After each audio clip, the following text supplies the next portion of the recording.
Hello and welcome everyone. तो आज हम स्टार्ट करने वाले हैं अक्टूबर रेवोल्यूशन, जो कि इस पूरे चैप्टर का या फिर रशियन रेवोल्यूशन की सेकंड स्टेज इसको बोला जाता है। फर्स्ट स्टेज था फरवरी रेवोल्यूशन, आज हम स्टार्ट करने वाले हैं सेकंड स्टेज अक्टूबर रेवोल्यूशन। ठीक है, चलिए स्टार्ट करते हैं। तो अभी तक हमने क्या देखा इस पूरी सीरीज में? अभी तक हमने ये देखा है कि जो रशिया था उसमें फरवरी रेवोल्यूशन आई हुई थी, और फरवरी रेवोल्यूशन के बाद जो चीज़ें थी वो थोड़ी सी चेंज हो चुकी हैं। चेंज किस वे में हो चुकी हैं? एक नई गवर्नमेंट एस्टेब्लिश हो चुकी है रशिया में, जिसको हम प्रोविजनल गवर्नमेंट के नाम से जानते हैं। ठीक है, अब इस नई बनी हुई गवर्नमेंट और एक पार्टी जिसका नाम था बोल्शेविक पार्टी, इन पार्टीज के बीच में कॉन्फ्लिक्ट होने स्टार्ट हो जाएंगे। ठीक है, किस तरीके के कॉन्फ्लिक्ट होंगे, ठीक है, कैसे तरीके के क्लैशेस होंगे? तो देखो, दोनों ही पार्टीज की आइडियोलॉजी अलग अलग है। बोल्शेविक जो एक तरफ सोशलिज्म की विचारधारा में विश्वास रखते हैं, सोशलिज्म को एस्टेब्लिश करना चाहते हैं, एक सोशलिस्ट सरकार बनाना चाहते हैं। ऑन द अदर हैंड जो प्रोविजनल गवर्नमेंट थी वो हमने देखा था प्रीवियस वीडियो में, it was a self appointed government. कैसी गवर्नमेंट है ये? सेल्फ अपॉइंटेड गवर्नमेंट है। ठीक है, प्लस अब इस सेल्फ अपॉइंटेड गवर्नमेंट में कौन कौन से लोग हैं, तो हमने ये भी देखा था कि जो आर्मी के ऑफिसर्स हैं वो इस गवर्नमेंट का हिस्सा थे। ठीक है, और ऑन द अदर हैंड इस आर्मी ऑफिसर्स के साथ में जो एरिस्टोक्रेट्स हैं, एरिस्टोक्रेट्स में देखेंगे जो फैक्ट्री के ओनर हैं वो भी इस गवर्नमेंट का हिस्सा हैं, और प्लस डूमा मेंबर्स। याद हो अगर आपको कि डूमा जो ब्लडी संडे वाले इंसिडेंट के बाद जो डूमा बनाई गई थी, पार्लियामेंट बनाई गई, उस डूमा के मेंबर्स भी इस प्रोविंशियल गवर्नमेंट का पार्ट है। ठीक है, तो अगर आपको याद हो कि ये डूमा जो मेंबर्स थे वो कौन थे, राजा ने जो थर्ड डूमा बनाई थी वो उसमें कौन लोग थे? कंजर्वेटिव्स थे। कौन से थे? कंजर्वेटिव थे, जो कि चेंज नहीं चाहते थे।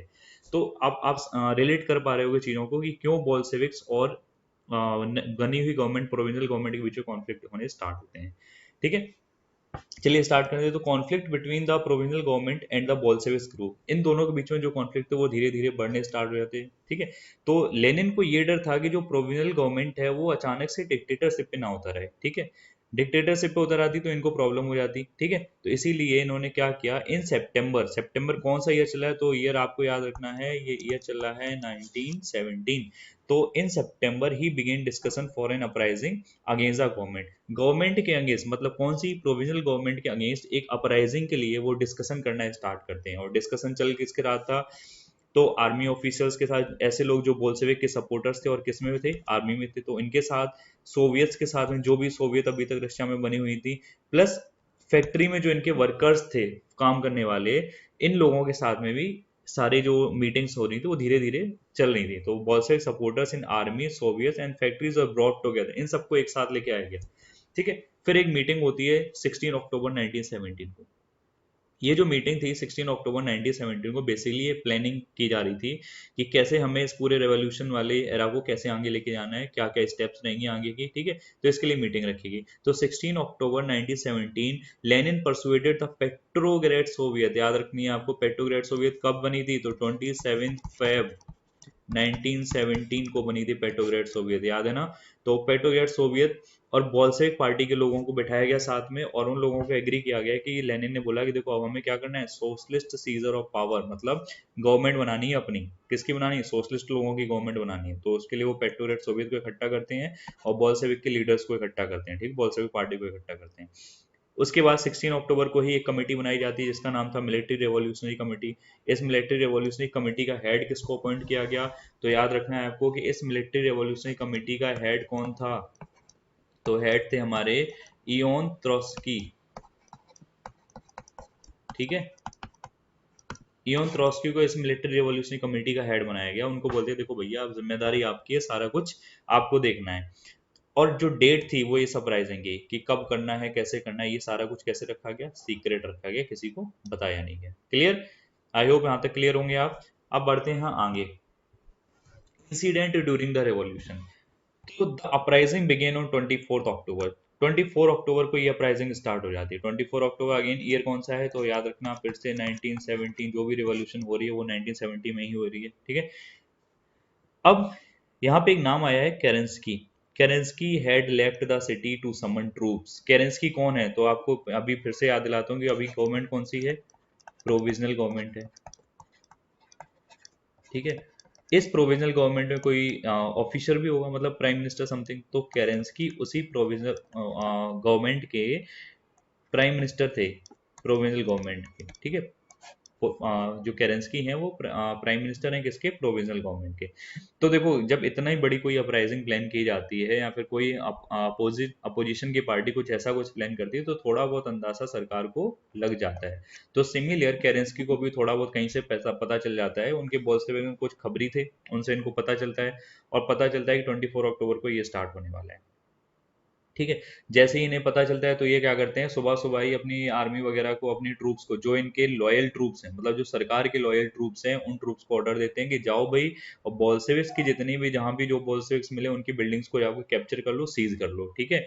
उनको ऑर्डर देते हैं कि the military man loyal to the government seize the buildings of 2 Bolshevik newspaper. Bolshevik के जो न्यूज़पेपर आते थे वो जहां प्रिंट होते थे उन बिल्डिंग्स में जाके उनको बंद कर दिया जाता है, सीज कर लेती है सरकार, ठीक है। इसके अलावा दूसरा काम करती है कि जो टेलीग्राम और टेलीफोन और टेलीग्राफ लाइन थी उनको टोक ओवर कर लेती है। टोक ओवर मतलब उनके ऊपर कंट्रोल एस्टेब्लिश कर लेती है पूरा। ऐसा क्यों किया गया? तो आज के टाइम पे भी अगर आप देखते होगे, अगर कहीं पे कोई ऐसा इंसिडेंट होता है, कोई प्रोटेस्ट होता है, कहीं वायलेंस होता है, तो उस केस में ऐसी जगहों पर क्या किया जाता है, सरकार क्या करती है, नेट बंद कर देती है, ठीक है, इंटरनेट बंद कर दिया जाता है। क्यों कर दिया जाता है? ताकि इससे रिलेटेड हार्मफुल चीज़ें, उस इंसिडेंट से रिलेटेड हार्मफुल चीज़ें या फिर सोसाइटी में डिस्टर्बेंस फैलाने वाली चीज़ें ज़्यादा जल्दी सर्कुलेट ना हो, लोग आपस में कनेक्ट ना कर पाएँ ऐसे लोग, तो इस चीज़ के लिए इंटरनेट को बंद कर दिया जाता है। तो सिमिलर उस टाइम पे टेलीफोन और टेलीग्राफ लाइन्स ही चलती थी, तो उन लाइन्स को सरकार ने टोक ओवर कर लिया ताकि बोल्शेविक आपस में कनेक्शन एस्टेब्लिश ना कर पाए, ठीक है। आगे बढ़ते हैं। अब इसके बदले में ये तो हुआ और प्लस दूसरे ये सब करने के बाद केरेंस्की जो थे वो छोड़ के भाग गए, ठीक है, गवर्नमेंट छोड़ के निकल लिए कहीं साइड से बचने के लिए। उसके बाद अब आती है बारी बॉल्शेविक्स की। बॉल्शेविक्स ने क्या किया? तो बॉल्शेविक्स ने क्या किया, जो मिलिट्री रेवोल्यूशनरी कमेटी बनाई गई थी, अगर आपको याद हो, अभी मैंने बताया था, प्लस उसके हेड कौन थे, तो इयन त्रोस्की जी, इयन त्रोस्की जी को इसका हेड बनाया गया था। तो इयन त्रोस्की ने क्या किया, military revolutionary committee ordered its supporters to seize government offices and arrest minister. जो इनके सपोर्टर्स थे, कौन कहाँ कहाँ से लाए गए थे सपोर्टर्स, तो आर्मी से सपोर्टर्स को लाया गया था, ठीक है। फैक्ट्रीज में जो वर्कर्स थे इनके सपोर्टर, उनको साथ में लेके आया गया था। इसके अलावा और जहां भी बोल्शेविक्स के सपोर्टर थे, इन सबको ऑर्डर दिया गया कि जाओ जो भी गवर्नमेंट के ऑफिसेज हैं या फिर जो भी मिनिस्टर्स उनको एक एक करके पकड़ के अरेस्ट कर लो, ठीक है। तो ये यहाँ से स्टार्ट होता है। उसके बाद a ship aurora sailed the winter palace. ये जो आप शिप देख रहे हो ना, ये शिप, इसी का नाम है ऑरोरा। ये क्रूजर शिप था, ठीक है। इस शिप को भेजा जाता है कहाँ पर अटैक करने के लिए, विंटर पैलेस। तो ये जो आप देख रहे हो इसके आगे गन पॉइंट है। तो जैसे ही ये शिप पहुंचता है, ये बात थी रात के लगभग 10:30 के समथिंग, 10:30 बजे रात को जाता है और ये शिप ऑरोरा इस गन से एक फायर शॉट करता है, ठीक है, एक फायर करता है। वो बेसिकली एक नोटिफिकेशन फायर था वहाँ के लोगों के लिए, विंटर पैलेस के लिए, कि देखो हम आ गए हैं। तो ये फायर किया गया था। और तो पूरा दिन जो 24 अक्टूबर था वो इस रेवोल्यूशन में ही जाता है। तो एक एक करके अलग अलग जो वेसल से अलग अलग गाड़ियां थी जैसे, ठीक है, other vessels sailed down the Neva and took over various military points. जहाँ पे भी मिलिट्री पॉइंट सरकार ने बना रखे थे उन सारे मिलिट्री पॉइंट को एक एक करके इन वेसल्स ने कैप्चर कर लिया, ठीक है। इन वेसल्स मतलब इन शिप्स ने या फिर बोट्स ने या फिर जो भी गाड़ियां गई होंगी उन्होंने कंट्रोल कर लिया। तो बेसिकली हुआ ये कि रात होते होते, मतलब नाइट होते होते, विंटर पैलेस पे लगभग 2 बजे के समथिंग रात में लड़ाई होती रहती है। और फाइनली जो बॉल्शेविक्स थे या फिर जो मिलिट्री रेवोल्यूशनरी कमेटी थी, वो उसी रात को पैलेस को कैप्चर कर लेती है। वहां पे जितनी भी चीजें थी उनको तोड़ फोड़ करके और वहां के लोगों को अरेस्ट कर लिया जाता है, ठीक है। बाद में तो 24 अक्टूबर को ही, मतलब शाम होते होते, सारा जो सिटी था, सिटी कौन सी है, फिर से याद करो कौन सी सिटी है, पेट्रोग्रेड सिटी है, सेंट पीटर्सबर्ग सिटी है ये, ठीक है। तो इस सिटी का पूरा कंट्रोल किसके हाथ में आ जाता है, बॉल्शेविक्स के हाथ में आ जाता है फाइनली। उसके बाद जो आपको याद हो, एक कमिटी हुई थी, एक मीटिंग हुई थी, all Russian congress of Soviet in Petrograd, the majority approved the Bolshevik action. तो उसमें ज्यादातर सपोर्टर्स, अगर आपको याद हो, किसके थे बताइए? ज्यादातर जो सपोर्टर्स थे वो इन्हीं के थे, इनके मतलब बॉल्शेविक्स के। तो धीरे धीरे करके ये जो बॉल्शेविक्स के सपोर्टर थे वो आगे आते हैं, प्लस और इन सब किसको अप्रूव करते हैं कि बॉल्शेविक ने जो किया है ना वो सही किया है, उसको अप्रूव कर देते हैं, ठीक है। तो जब अप्रूवल मिल जाता है, जब अप्रूवल मिल जाएगा तो सारी चीजें बॉल्शेविक्स के अंडर आ जाएंगी। Wait, let me find the eraser so that I can remove this all, ठीक है, ओके। तो सारी चीजें किसके कंट्रोल में आ जाती है, बॉल्शेविक्स के कंट्रोल में आ जाती है फाइनली, क्लियर। उसके बाद there was a heavy fighting, सबसे ज्यादा जो फाइटिंग चलती है वो एक सिटी में चलती है जिसका नाम है मॉस्को, ठीक है। मॉस्को में सबसे ज्यादा फाइटिंग चलती है और फाइनली नवंबर आते आते वो मॉस्को सिटी भी बोल्शेविक्स के कंट्रोल में आ जाती है। तो these all were the incident जो कि इस रेवोल्यूशन के दौरान होते हैं, ठीक है। आई होप आपको समझ आया होगा। आगे बढ़ते हैं। अब जब नई गवर्नमेंट आई है तो कुछ चेंजेस भी इंट्रोड्यूस करेगी, ऑब्वियस ही बात है। जब भी नई गवर्नमेंट बनती है तो फिर वो उसके जो भी थ्योरीज होती हैं, प्लान होते हैं, वो अपने हिसाब से उनको इंट्रोड्यूस करती है। तो सिमिलर जब नई गवर्नमेंट यहाँ पे रशिया में बनती है तो उसने भी कुछ चेंजेस इंट्रोड्यूस किए। वो चेंजेस क्या आते हैं हम उनको वन बाय वन समझते हैं, ठीक है। तो क्वेश्चन ऐसे आ सकता है कि what were the changes brought down by the Bolsheviks government after the October revolution, ठीक है। प्रीवियस वाला जो ये जो अभी हमने पार्ट कवर किया है, जो अभी हमने डिस्कस किया था, ये जो पार्ट है ये है पूरा अक्टूबर रिवॉल्यूशन की। अक्टूबर रिवॉल्यूशन के कॉजेस क्या थे तो हम देखेंगे। फरवरी में जो प्रोविजनल गवर्नमेंट बनी तो उसके और बॉल्शेविक्स के बीच में कॉन्फ्लिक्ट थे। तो उस कॉन्फ्लिक्ट को इस रेस में आगे निकलने के लिए जो बॉल्शेविक्स थे वो पूरी गवर्नमेंट के ऊपर अपना कंट्रोल एस्टेब्लिश कर लेते हैं, ठीक है। तो उसके बाद हम देखेंगे अक्टूबर रिवॉल्यूशन इंसिडेंट क्या हुए, कैसे चली थी। तो ये सारे जो पॉइंट लिखे हुए हैं, these all are the incident of October revolution. अब देखते हैं कि अक्टूबर रिवॉल्यूशन के आउटकम्स क्या हुए हैं या फिर जो गवर्नमेंट बनी है वो कैसे काम कर रही है। तो स्टार्ट करते हैं। A new government came into power, एक नई गवर्नमेंट बन के आती है। जो गवर्नमेंट आई तो उसने कुछ चेंजेस इंट्रोड्यूस किए। क्या चेंजेस थे, व्हाट वर द चेंजेस, तो ये रहे वो सारे चेंजेस, ठीक है। देखते हैं। तो most industry and banks were nationalise in November 1970। तो जैसे ही सरकार बनती है, जो इन लोगों ने प्रॉमिस किए थे, जो लेनिन ने प्रॉमिस किया था, याद करो अप्रैल थीसिस में तीन प्रॉमिस या तीन डिमांड की गई थी। वो डिमांड क्या थी, पहला था कि जो बैंक्स होंगी शुड बी नेशनलाइज, इनको नेशनलाइज करना चाहिए, ठीक है। जो दूसरी डिमांड थी वो क्या थी, अगर आपको याद हो कि जो वॉर चल रहा है जिसमें बेमतलब में रशिया पार्टिसिपेट कर रहा है, ये क्या होना चाहिए, बंद होना चाहिए, ठीक है, एंड होना चाहिए। उसके बाद जो तीसरी डिमांड थी वो थी कि जो लैंड है या जमीन है ये क्या होनी चाहिए, रीडिस्ट्रीब्यूट होनी चाहिए। किसके बीच में, किसानों के बीच में, पीजेंट्स के बीच में। तो ये डिमांड रखी है। तो इनके ऊपर ही आके लेनिन ने सबसे पहले काम करना स्टार्ट किया। तो most industry and banks were nationalise in November 1970। उसके बाद गौ इसका मतलब क्या हुआ कि नेशनलाइज कर दिया। नेशनलाइज करने का मतलब होता है कि जिस भी इंडस्ट्री जिस भी कंपनी को गवर्नमेंट नेशनलाइज करती है उसका मतलब होता है कि उसकी ओनरशिप और मैनेजमेंट अपने हाथ में ले लेती है। जैसे इंडिया में अगर कोई कंपनी है जो प्राइवेट है अभी, और अगर गवर्नमेंट उसको अपने अंडर लेना चाहती तो क्या करेगी गवर्नमेंट, 50% प्लस वन, मिनिमम इतना ही होगा कि 50% से ज़्यादा जो शेयर होंगे वो किसके पास आ जाएंगे, सरकार के पास में आ जाएंगे। और यही 50% प्लस वन शेयर अगर किसी प्राइवेट कंपनी के पास है तो कंपनी प्राइवेट है, ठीक है। तो बैंक्स और इंडस्ट्री को नेशनलाइज कर दिया गया, मतलब उसकी ओनरशिप और मैनेजमेंट सरकार ने अपने हाथ में ले ली।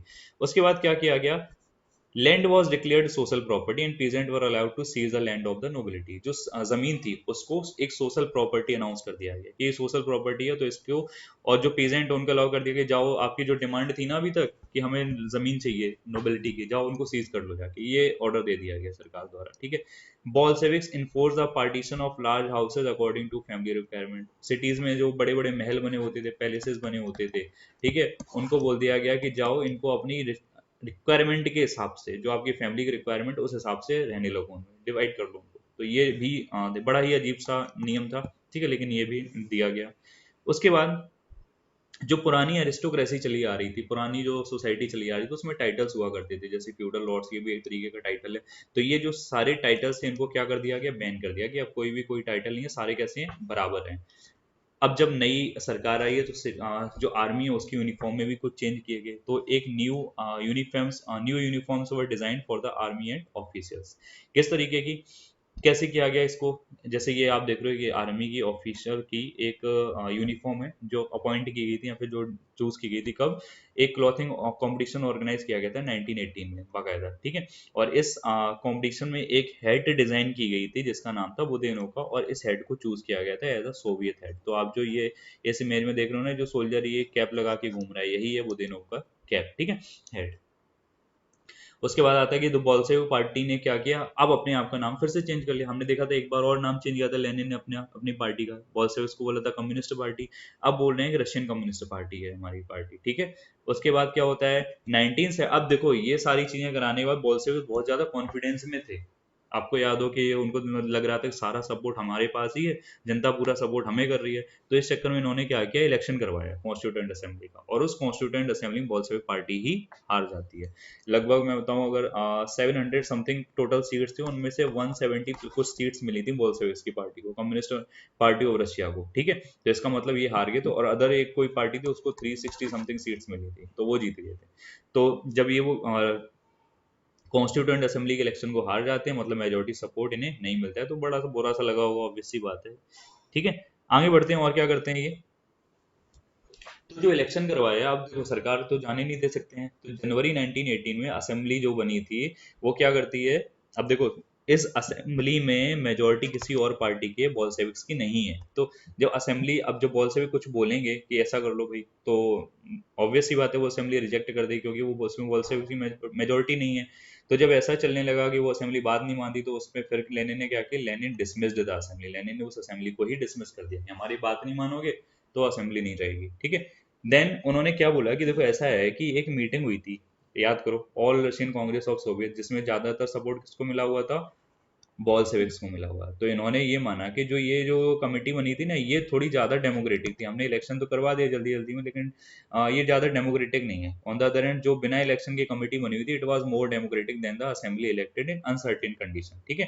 तो इन्होंने माना उस टाइम पे बॉल्शेविक्स ने उस इस कमेटी ने बोल्शेविक्स को सपोर्ट किया था, इट मीन्स हम ही इस पावर में रहेंगे, और ये कमेटी, ये जो हमने असेंबली बनाई है ना, ये सही नहीं है, तो इसको डिसमिस कर दिया ये बोल के। तो उसके बाद क्या होता है, फाइनली जो लास्ट कंडीशन थी लेनिन की, वो क्या थी कि पीस चाहिए, शांति चाहिए।